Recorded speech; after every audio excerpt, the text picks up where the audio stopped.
What up, YouTube? You already know, Big Lou tapping in one more again with what it do with Big Lou and MZR 2, baby. So, last night, Canelo went in the ring as the undisputed super middleweight champion at 168 pounds and handled his business, right? It went the distance. He got the unanimous decision. He dropped Munguia for the first time of his career. I believe it was the 4th round. And I believe that CBS Sports had it 10 rounds to 2 Canelo with the drop with the 110-8 round on the 4th round. I seen David Benavidez' dad speaking. He said Canelo looked sharp, did excellent. He said he had Canelo winning the whole fight, every round. He did mention that Jaime Munguia had excellent stamina, basically, that he was able to conditioning. There you go. He was able to bounce back, and continue to fulfill to the end of the fight, but it wasn't enough. So basically, what this video is about is my reaction to the win, and to let it be known that Canelo won. Most people know already, but I found a couple of articles interesting, but basically, what the topic of this video that I wanted to be was, what is left for Canelo? You know what I'm saying? What's left for him at the super middleweight division, right? Obviously, it's David Benavidez, right? But besides, put David Benavidez aside for a second, who else is there for him to fight at this division?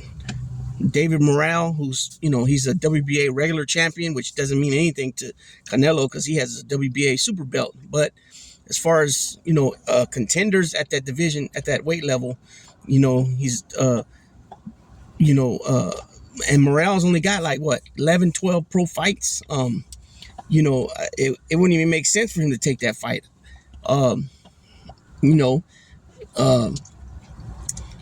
Charlo, the other Charlo brother, is he going to come up and fight him at 168? Because Canelo's not going down. You know what I'm saying? Is he going to come up from middleweight up to 160?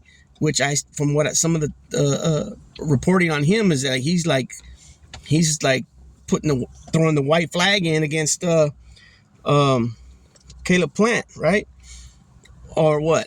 He's going to fight Caleb Plant again, even though Caleb Plant did look good in his last fight against Darrell, right? He put Darrell out real good. Nice left hook. Boom, right? So Canelo's currently 33 years old, right? He's still in this prime, right? At that division, super middleweight division, there's only one option that makes sense, and that is the Mexican monster, right? David Benavidez, who was sitting courtside, ringside, right? And Canelo was kind of like giving him looks and kind of toying with him a little bit, right? So I want to read this article that was about that. But on top of that, Shakur Stevenson went ahead and put his 2 cents in, and he's still saying that he knows a fighter that could beat that could beat Canelo, and he ain't named David Benavidez. Terrence Crawford. Skill set wise, if Terrence Crawford was a middleweight right now, or let alone a super middleweight, but if Terrence Crawford was a middleweight right now, 160-pound fighter, his skill set, boxing from both sides, right, orthodox and southpaw, he would outbox Canelo, I believe, and he would give Canelo a lot of trouble, very much a lot of trouble, right? Like Mayweather, like Bivol, like Lara did, even though Lara didn't win. And I still believe that Cotto was a hell of a fight, and Cotto was the champ at the time, middleweight, and he wasn't even a legit middleweight. He was 155 pounds, 5 pounds under the middleweight limit. Excuse me.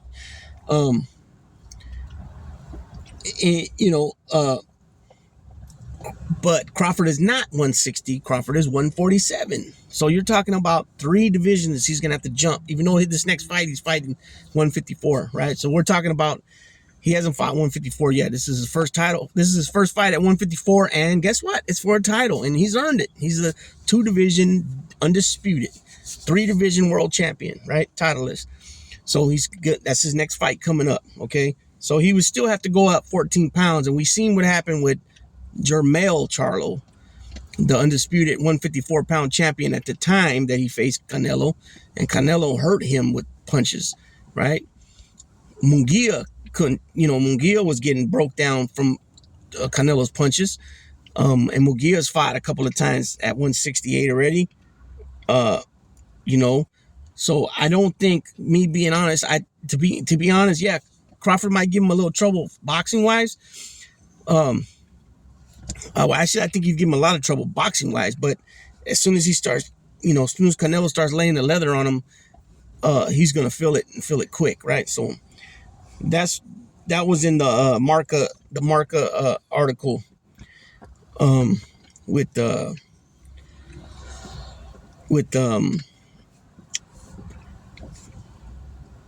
wait a minute. Yeah, this ain't what I want to see. Okay, I don't know what happened to the clip I wanted to show. For some reason, they knocked it out. Oh, it's over here. My bad. Sheesh. What am I doing? Sorry about that. So, here we go. I'm just going to keep it short and quick.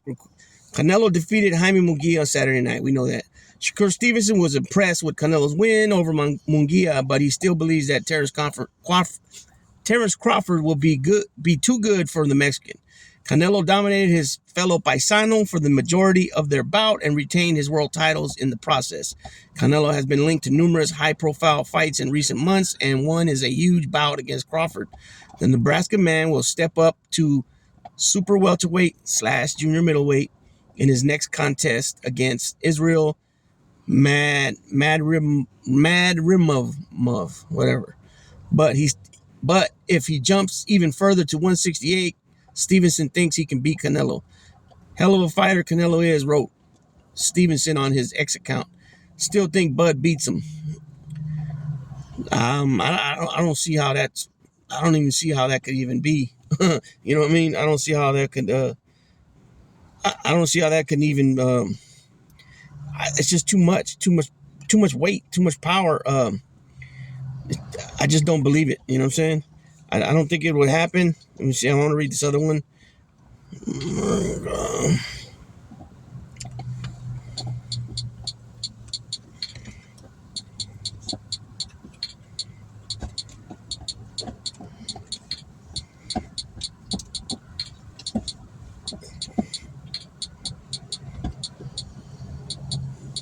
See if I can get it to come back up.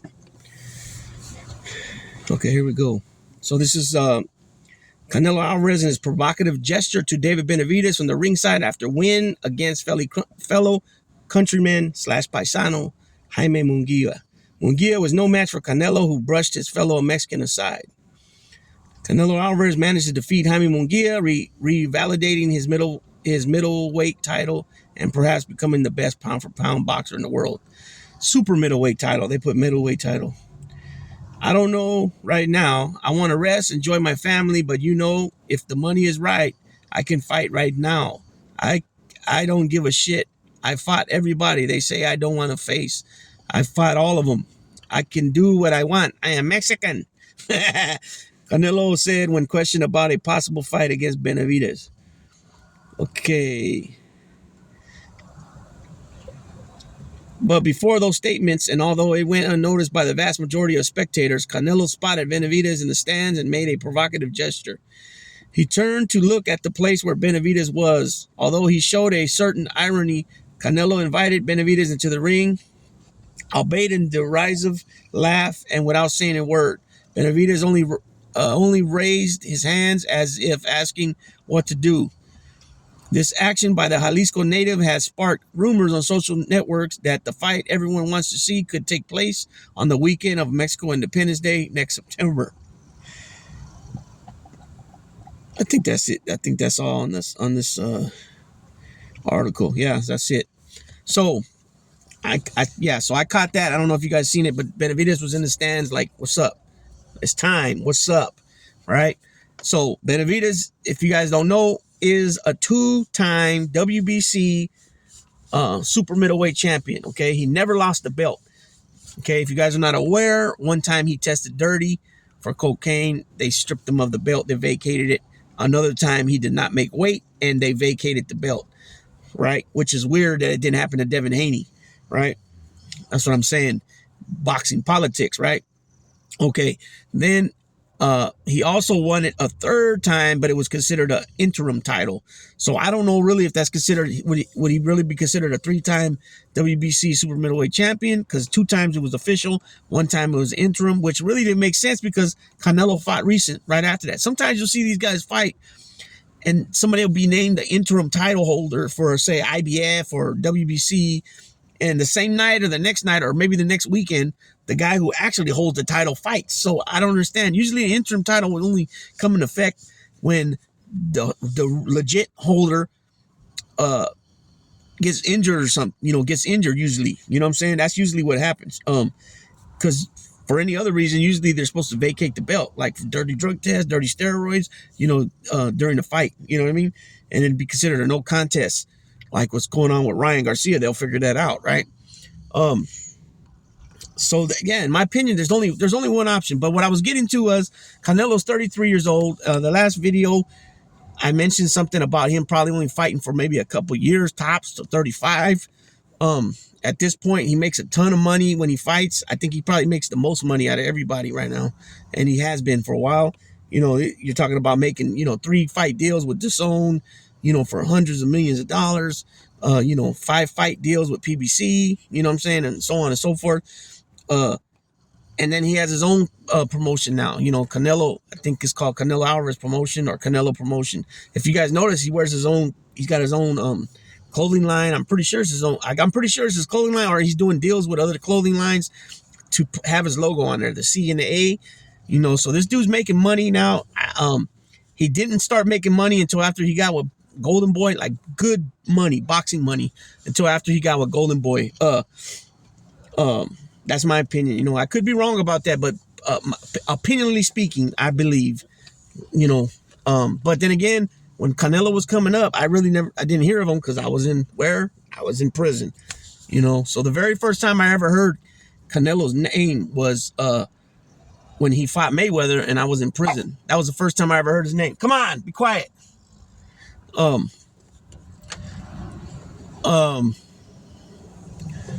And then, of course, when he fought Cotto, I was in jail waiting to go to prison. It was my last time being locked up.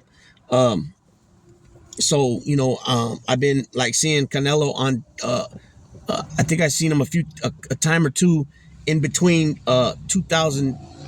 Let me see, what was that? 2000, when he fought Mayweather, I think it was 2013. I paroled in 2014, February of 2014. And then I got locked up in August of 2015. And I believe he fought, and I was in the county from August 2015 until February 2016, which I went to San Quentin for a reception center. So it was sometime in between September. It probably was the September 16th weekend fight. Because usually Canelo only fights on, Cinco de Mayo weekend, like what just passed a Saturday, and then September 16th weekend. Which if he fights David Benavidez, then that's only 4 months from now. I mean, he would go right back into training camp pretty much. Maybe a month and a half off, 2 months off tops, and then back to training. If we can get that, I mean, that would be good. Now, I mean, you think about it. I mean, that's the only thing that makes sense. I mean, fighting Jermall Charlo, who is not really active. He hasn't been active, and he was off for by almost, I think, somewhere between 2 and 3 years prior to his last fight. Like I said, David Morale, he's only got like 11, 12 pro fights. He's a WBA regular title holder, which Canelo has the super belt, the one that really matters to most people. Most people don't consider the WBA regular belt a major world title. They only consider the WBA super a major world title. So with that being said, a rematch with Plant, I think Canelo already fought both of the Smith brothers, right? I'm pretty sure he fought Liam and Callum Smith, right? The only thing would be to go up in weight, but we already know that, he's not a big figure, he's short. So his style with going up against Bivol or even Beterbiev I don't think it's going to be a matchup for him. Maybe more so with Beterbiev. Bivol already proved that he's got too much skills boxing wise.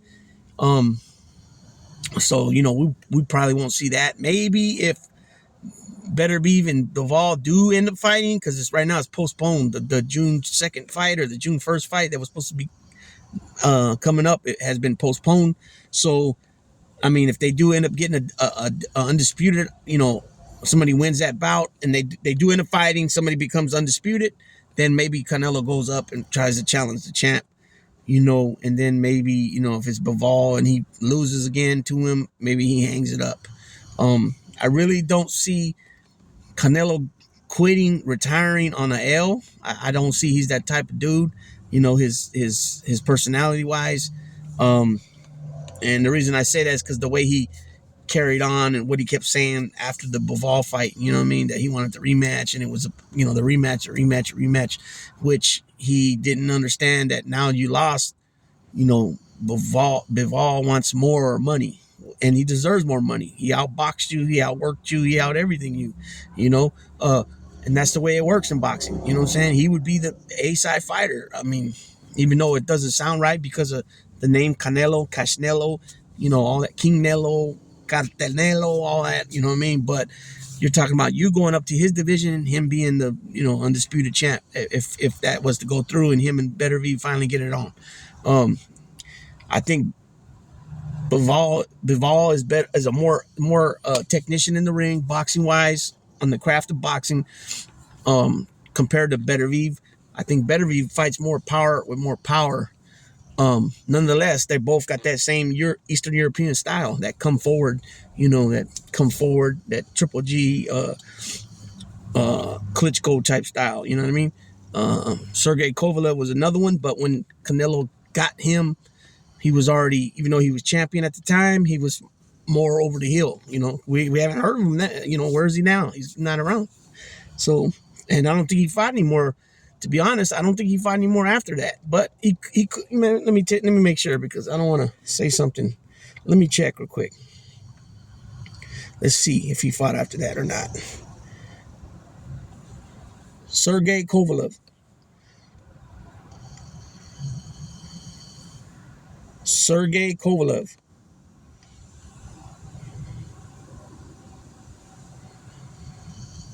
Here we go. Sergey Kovalev, boxing. According to Wikipedia, Sergey... Okay, he's 41 years old right now. Let's see. He has held multiple lightweight, heavyweight championships, including the WBA Undisputed and IBF titles from 2014 to 2016. That's the one that Canelo took. And the WBO title 3 times between 2013 and 2019. Nicknamed the Crusher, Kovalev is particularly known for his exceptional punching power, although he describes himself as just a regular boxer. Okay, let's check his boxing record. Okay, he fought one more time after Canelo. He fought Tervel Pulev, and he won 10th round unanimous decision in Inglewood, California. So he only fought one more time after that. He's fought Andre Ward twice, Gene Pascal twice. He fought Bernard Hopkins. He beat Bernard Hopkins. He's fought... there was another name up here I seen, big name. Eleider Alvarez, Anthony Yarde. So, I'm thinking that with Canelo, maybe one more fight this coming September, and maybe two more fights next year, May, and then again September. Or he might even space them out. He might go no more fights the rest of this year, fight next May, and then next September. Or he might go this September and then next May, or this September and next September, and then retire, right? And he's, like I said, he's got Canelo Alvarez promotions going. He's got money tied up in other investments and other projects. I'm pretty sure that he's wrapped up with a lot of different investments and business deals. There's just no way around it. No way around it with the stuff he's accomplished. And being Mexican and being Mexican and what Mexican, not only in their side of the border, but even here with the big influence of Mexican Americans and Mexicans here. He's involved with a lot of stuff. Just because we don't see commercials, like we see a lot of commercials with Steph Curry, or for example, growing up, we've seen Michael Jordan with ballparks and Wheaties and Gatorade, right? And Nikes, obviously, now fast forward now, we see Steph Curry, LeBron James, in different commercials. Steph Curry, for a minute there, he was like in 4 or 5 different commercials for different companies. A lot of these guys got endorsements that we don't see every day, so we don't know, what I'm saying, what Nike has with which players, what Adidas has with what players, and one has with which players. What's the name of, I can't even think of Steph Curry's shoes name right now. Anyways, we don't know what everybody's endorsements are. Not everybody's endorsements are always advertised. You know what I mean? They go to conventions, they go to different places where they put their poster up or their cardboard cutout with whatever the product is, in whatever store or whatever. If it's for anything with golf, it might be at different golf courses. The list goes on and on and on. So Canelo loves golf too. So I'm pretty sure Canelo has some type of deal going with some type of golf, golf accessories, companies, So, I wouldn't say if I was Canelo, I'm thinking that, boxers will get out 35, 36, go out on a bang, nice win. Also, even better with having hardware with you when you go out, even better, right? Like John Elway retiring 2 Super Bowls in a row, retires, boom, right? Peyton Manning, Super Bowl, retire, boom, right? Like that, you know what I'm saying? So you could see him setting himself up and making these moves that he's made investment wise, and look what Golden Boy Promotions has done. You don't think that Canelo Alvarez Promotions could do the same thing? I mean, of course it's going to take some time, but when you have that power, that star power that you have, people will be running to you to, especially they'll be running to you to sign with you, with your promotions, especially those hungry fighters that are new in the game, that are, trying to get that new house for their mama or their family, and that new car or whatever, what I'm saying? I don't think it would be hard. And then because of who he is, he'll be able to get loans, whatever type of money he might need more to invest in the business, and the money will come back around fast. You know what I mean? So anyways, I'm gonna go ahead and tap out on this 23-minute video. Definitely longer than I want it to be, but not as long as it could have been. So with that being said, Big Lou tapping out.